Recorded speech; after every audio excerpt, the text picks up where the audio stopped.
Hello friends, ఈ వీడియోలో బంగారం గురించి కొన్ని ఇంట్రెస్టింగ్ ఫ్యాక్ట్స్ తెలుసుకుందాం. మీకు తెలుసా, భారతదేశం అత్యధికంగా బంగారం దిగుమతి చేసుకునే దేశాల్లో ఒకటి. భారతీయులకు బంగారం అంటే చాలా ఇష్టం. ఆభరణంగా కాకుండా గౌరవంగా కూడా భావిస్తారు.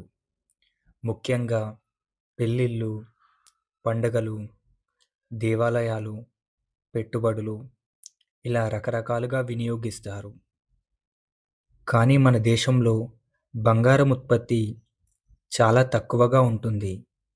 అందువలన దేశీయ అవసరాల కోసం దిగుమతుల మీదనే ఆధారపడాల్సి వస్తుంది.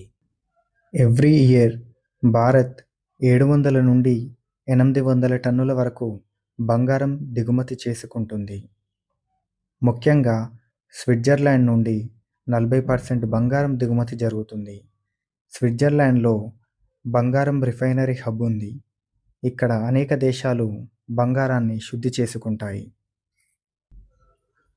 యునైటెడ్ అరబ్ ఎమిరేట్స్ భారతదేశానికి రెండో అతిపెద్ద బంగారు సరఫరాదారు దేశం. 16% బంగారం ఇక్కడి నుండి భారత్ దిగుమతి చేసుకుంటుంది. మరియు ప్రపంచ గోల్డ్ ట్రేడింగ్ కేంద్రాలలో కూడా దుబాయ్ ఒకటి.